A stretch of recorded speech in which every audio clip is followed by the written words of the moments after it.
In Andamans at present, there are four different tribes. The four tribes are: one is the Sentinelese. The Sentinelese is confined in one single island called North Sentinel. They remain hostile till date and they do not accept any outsiders. They have been in that island for ages, and history says that it goes up to 55,000 years. The question is, like, even if we have connection or contact with the Sentinelese, what have we got to offer them? Yes, if we can offer something positive and which really means their welfare, then I don't mind the anthropologist or the government contacts them. Do it. But before even trying to contact, you should make up your mind and try to explain. Try to justify your contact will prove beneficial to them. If that is the case, then I won't really fight for their rights. The Sentinelese, they have confined to the islands and they still remain hostile. But that doesn't mean there has never been contacts. There are contacts. The administration, the tribal welfare department had tried to contact, and that is why we have some pictures and things like that. We are just estimating, because of the island size and the resources available in the island, the population should not be more than 100. There are also indications that their land is not that virgin as we believe, because there are some evidences which show the presence of poachers in that island. We are not very sure whether they are foreign poachers or just Indian fishermen. This is a major challenge. The challenge is to really decide what kind of approach we need to have with the Sentinelese. Shall we just leave them isolated, or if we don't, how can we really monitor their situation? The second one is the Jarwa. If you understand the term Jarwa, it means an outsider. This name has been given by the Great Andamanis. They look similar. The tribes were different. They had different languages and different customs. And since Great Andamanis were majority at that time, for them, the other community was a Jarwa, an outsider.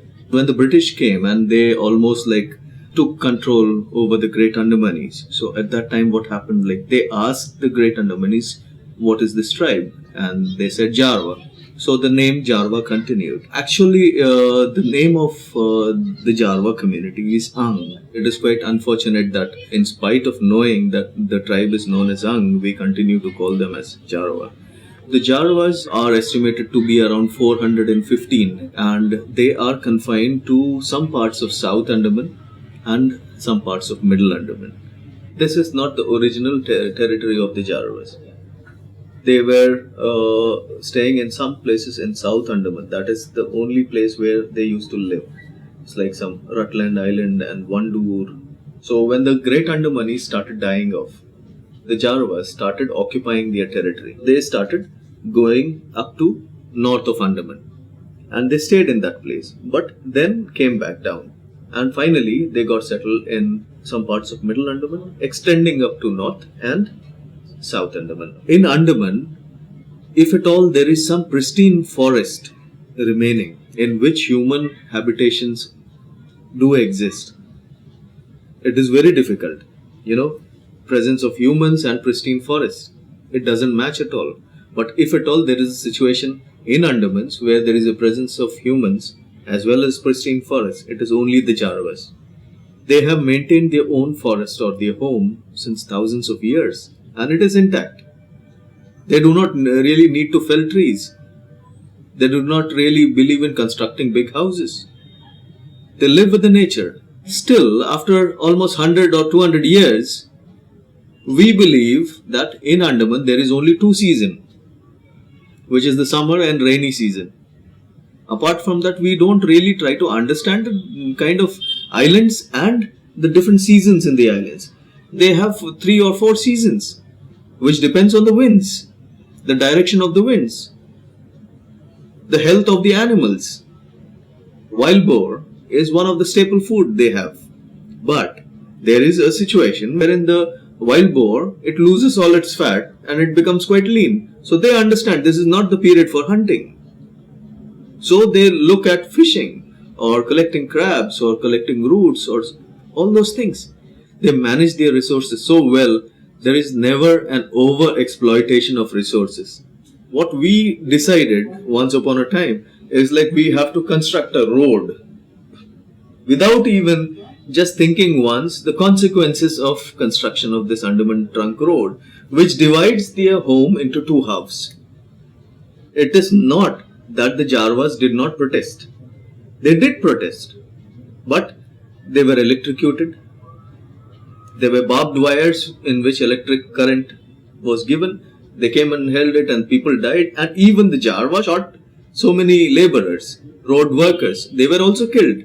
And this continued till the road opened and up to 1998. Even the so-called islanders like me, it was really scary for us to travel on the road. Who knew from where an arrow will come and I'll be dead? Just because the tribe gave up hostility. It became a lifeline for the so-called islanders now, which connects South Andaman to North and Middle Andaman. So I always have been asking one question. When you were being settled in the islands, that time there was no road. You were brought by ships, you were taken to different parts of the islands and settled there. And it is only in the 1970s that the road started. Till 1998, the road was never a lifeline. Just because you were scared of the Jarvas. There is a political cry that no, you should not close the road because it is a lifeline for us. Without even realizing that the land belongs to them. It's like your home. And I just decide on my own just because I am powerful, I divide your house into two and I bring in tourists. Is it justified? If this happens with any of the outsiders like me, shall we really tolerate this? If we cannot tolerate, how can you think that the Jarva should tolerate interference in their territory? It is not just the tourism. Tourism is one big problem. Yes, we have been fighting for that. Unfortunately, the roads still remain open and it is almost legal. How much ever you have the convoy system or security on the road is open. That is the biggest thing. I do not say that you have to close down the road right from the Chidiya Tapu or South Andaman up to North Andaman. It is only the two sections of the road which passes through the Jarva Reserve. We are just fighting for this. It has to be closed down. Because it is not ethical. You cannot always say past is past. No. If past you have done mistake and if there is a chance to rectify your past, please do it. And now people also say now the Jarvas have mixed up with the outsiders and they eat modern food and all those things. Let it be. The choice is theirs. The choice is theirs. And if at all they want to come to the mainstream or join the mainstream, yes, it is up to them. But the decision should be completely theirs. And it is just because of this road, there was this outbreak of measles, the contact with outsiders, malaria and whatnot. There is a big population outside. The population wants the road should continue for their convenience. I tell you, if there is another one incident wherein the Jarva pulls an arrow and shoots anybody, this lifeline will stop. Because of the fear, people will start traveling by boats. You say human safari. See, the term human safari, I agree to it just because like, whom are you taking on this road? It is like the humans are traveling on the road to see humans. Of course, it is a safari. You make the tourists travel on the road, and if the Jarvas are on the road, see, Jarva. So, are they animals? Once you have this thing in your brain that they are also humans like you and me, your inner conscious will never allow you to even think of taking tourists on this road to see what humans. That's a really sad situation. Third, when we come to Great Andamanis, Great Andamanis is a term given by the British. It is not the name of the tribe, but today we refer to them as Great Andamanis. It is for our convenience, not even thinking of respecting somebody by calling them by their own name. Great Andamanis, as I told you, they were majority in number. They were 10 different communities, starting from north of Andaman to south of Andaman. So they occupied the major area. When the British came here first, these are the people to revolt to the British, and unfortunately they had just bows and arrows and British had guns, so they had to surrender. A lot of people died in that battle. They were exploited in many ways, even sexually, and that led to diseases like syphilis and things like that, and people started dying. The British had several homes called Andaman Home, where they were kept for their own entertainment, for the petty jobs and things like that. Today, unfortunately, the situation is the Great Andamanis are around 50 of them. That is quite unfortunate. As I told you, there were 10 different communities. They were known as Akabo, Akakero, Akjeru. Today, unfortunately, the 50 of them, they do not know their own language. They do not know their ritual. They do not know their tradition. Finally, what happened? The Indian government decided that why such a small number should be left in Port Blair, and they were displaced. The administration thought it will be really a great thing to give them an island. They were shifted to one island called Strait Island. The government provided education, health, and food, ration, everything, and even small petty government jobs and money and everything. But they could not, because once like you are forcefully displaced from your own territory, your own country to some other place where the situation is totally different. In an island system, every island has got different flora and fauna. It is not that okay, there are trees in that island also there are trees. Here there are some animals. There are also some animals. The ecological balance of that one island is different from the other. So what you get here is totally different from what you get on the other island. That itself is the beginning of losing your own tradition and culture. In 2012, there was only one lady and her husband. These were the only two couples who really knew how to speak in their own language, which is Bo language. The husband had passed away soon after tsunami. Because he was like an alcoholic. It is not his fault. All these alcohol and things, it has been introduced by us. It is our fault of shifting them, and then that led to alcoholism, so that man died. But this his wife, Bo Senior, she survived up to 2012. She was the last person who knew the language, who remembered what her ancestors used to make, the drums and the canoe and things like that. She knew everything. And with the death of Bo Senior, 10 different communities have become extinct. Yes, today there is a population of around 50 of them. Few of them are children who are born out of outsiders. The ones who remain original, the problem with them is like there is no match. The male is quite old and the female is just a child, so there is no chance of taking forward the generation. Otherwise, like they are siblings, a brother and sister who cannot get married. 2 or 3 of them, they have passed class 8. They have been given some jobs in government department. One is in the police department, and the future is totally dark. So we have totally lost them. How much ever welfare measures we do for them, it is of no use. And the last one in Andaman Island is the Ongis. If you look at the history, the entire Little Andaman belonged to the Ongis. There are evidences which indicates the Ongis and the Jarwas had some link. People say that there was a link of Ongis with the Sentinelese. This is evident because the Ongis used to make canoes. They were sailors. If you closely notice the Sentinelese, they are also having a habit of preparing a raft. That raft, of course, it cannot go in high seas, but yes, of course, they were using, and they still use small rafts to go from one end of the island to another. For the Jarwas, they don't really make canoes or anything. They were something like more of a forest dwellers than seafarers. Try to understand the name Ongis and the Jarwas' original name Ang. So there is a similarity between Ongis and Ang. It has also been proven a lot of tradition and culture and practices. It is almost similar. The Ongis who occupied the entire island after the British interfered, there were some losses, but later when the government of India took over, we decided to have settlements. Basically settlements where aimed to retain the entire Andaman Nicobar Islands as a part of India. Because after the British left, the island had nobody. Anybody could have come and really occupied the islands.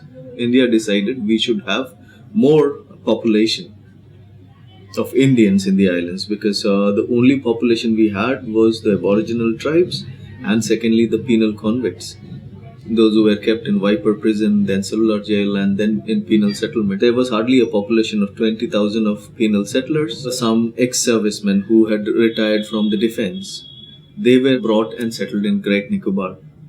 The intention was, since they had already served in the defense, there will be more for the country. So many other settlers were also brought, and among them was the Bangladeshi settlers. This was the situation when there was this East Pakistan or Bangladesh division. So a lot of refugees from Bangladesh who were Hindus, they had come to India. The government decided, why can't we take these people and settle them in Andamans, since it is a vacant area and we need to occupy. So that was the situation when the settlement process started. And this started in 1950s and it continued up to 1970s. It started from South Andaman, then Middle, then North, and finally it was Little Andaman. This was the last part to be occupied. So when a big population who were more than the Ongis, they were taken in that island, the forest was cleared and that area was taken away from the Ongis. So these people, they settled. And this followed with other settlers who came for opportunities to the islands. And today, the situation of Ongis is such that they are confined to one small area in Little Andaman Island. So the situation is very clear. Once you own the entire island, it is your home. And today, you live in your own house like a rented or a tenant. It's basically my home, but still somebody else is gifting me an area to stay. And in return, yes, the Andaman Nicobar administration did provide a lot of welfare measures without understanding the consequences of that. So today the Ongis, like the Great Andamanis, they also have small schools, primary schools and health centers and all those things. They are given monthly ration and so many things. And they have even constructed some shelters for the Ongis. So in such a situation, when you receive everything, right from food to everything, you don't have to really work.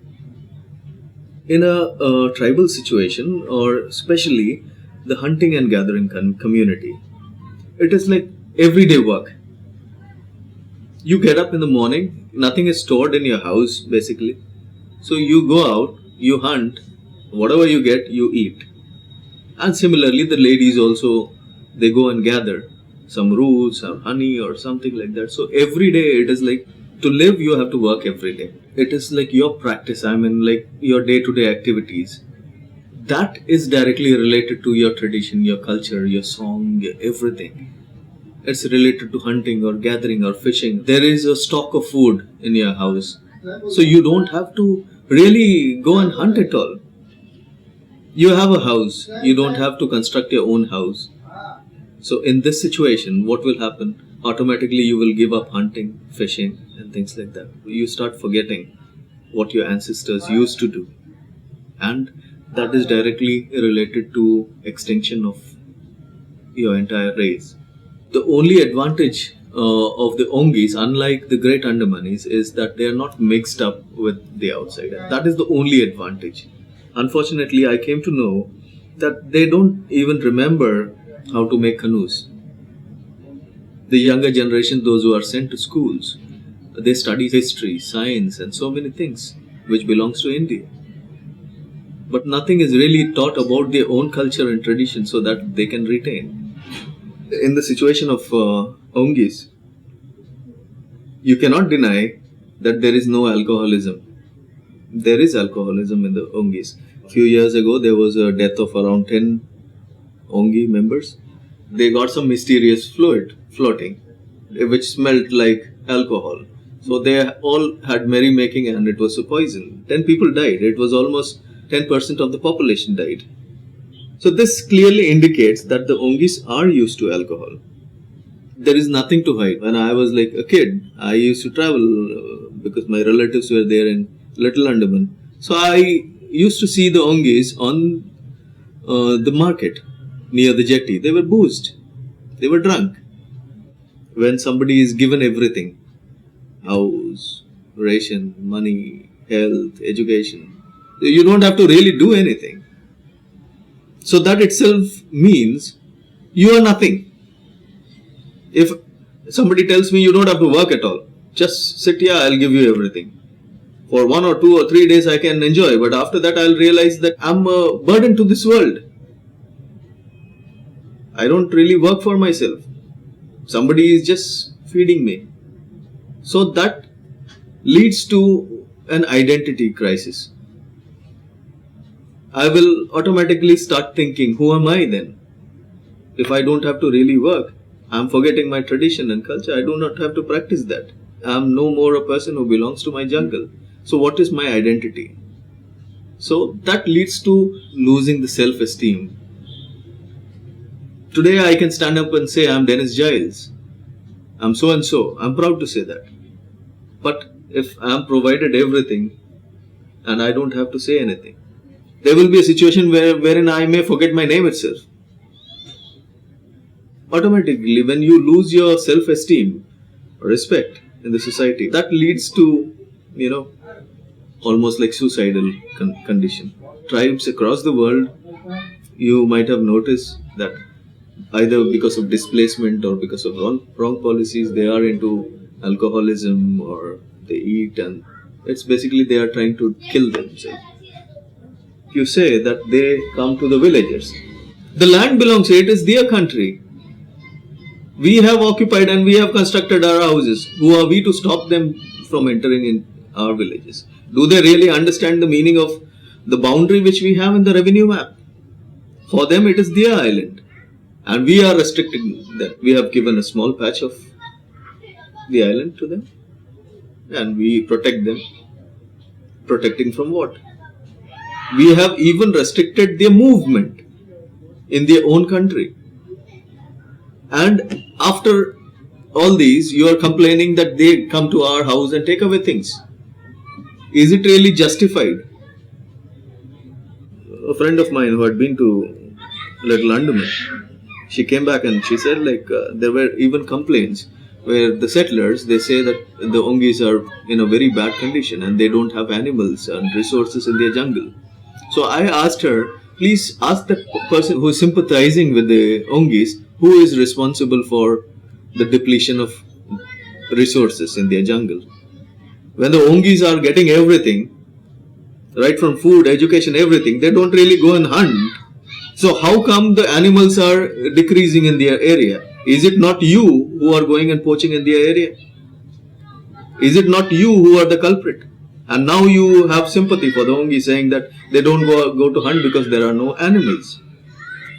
First of all, I don't sympathize with any of the tribes. If at all there is some sympathy which I have, it is not for the tribes for whom I am fighting. It is for my own people who don't understand how to respect their fellow human beings. I have sympathy for these people because they call themselves educated, but unfortunately they are not able to understand a small point, that they are humans. It is their country. It is their rights.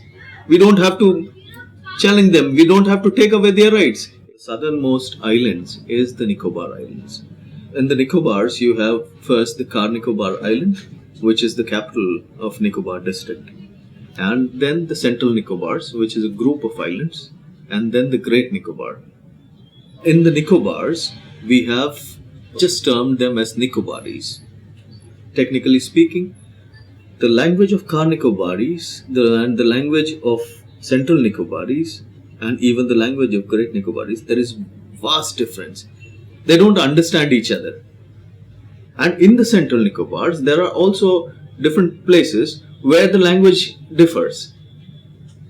But no one really tried to acknowledge that there are different practices, different languages, and that means different origin. And in the Great Nicobars, apart from the Nicobaris, there is one another community called the Champins. The Andaman tribes are Negrito in nature, and the Nicobar tribes are Mongoloids. The Nicobaris in general, they are almost literate, and they have joined the mainstream. But this particular small community called the Shompins, they still live in the forest, and they are just a shy community who do not really mix up with the outsiders. Their situation is almost similar to the tribal communities of Andaman. Compare with Andaman, it is almost like the Sentinelese, though there is some connection with the outsiders, but not much. They just confine themselves. Very little is known about them. Researchers have been trying to understand their difficulties and all those things. We are not really successful in knowing the entire tradition and culture. One thing we can directly say, since they are Negritos, they have a link with Africa. The evidences say the origin started somewhere in Africa and people started moving when the world was a continent. Some group, like the Jarwas, Ongi, the 4 different tribal group, when the continents broke, it was this particular island who got separated from the main continent. And these people were stuck up in this island and made it their home since almost 55,000 to 60,000 years. Their origin ways back to early man. That is the kind of treasure we have in the island, and we really cannot play fool with such a community whose history directly and their genes are original. We, the outsiders who have come here, and we have been named as islanders, unfortunately we are not. It's like 3-4 generation or 5 generation or 6 generation has passed in this island, but do we really have a mindset of being an islander? No, the island belongs to them. Fortunately, because of the world attention and people like me who are just fighting with the administration and the government, we have good support from across the world. People acknowledge that yes, Dennis is not fighting for his own right, but for somebody who really cannot speak for themselves. Just because of this fight, the government is really cautious not to make any kind of mistakes, but mistakes do happen. This is a common question which I always get. How can we help them? The thing is, like, if you are really willing to help the tribal communities of Andaman, try to spread a word of respect for them. You don't have to collect money and give to them. You don't have to give houses. You don't have to give aids or anything to them. If you wish to help the tribes, please fight for their rights. Please tell the Indian government, no, it is their land and it needs to be protected. And the outsiders, no matter how much big the population is, the outsiders, it is not their right to invade into their homes and then later call it, this is my lifeline. I would call upon all the organizations to spread in a word to everybody through messages, through releases, through whatever, trying to make our so-called civilized people understand that they are humans and we need to respect them. Once we start respecting somebody, we will be able to appreciate them. Tell everybody they are nothing like animals or stone age or anything. Please, no. Remove all this from your head and say that they are just humans like you and me. If I demand respect, don't they have the right to demand respect? Until I respect somebody, how can I appreciate their culture, their tradition? This is the only thing which I have been telling.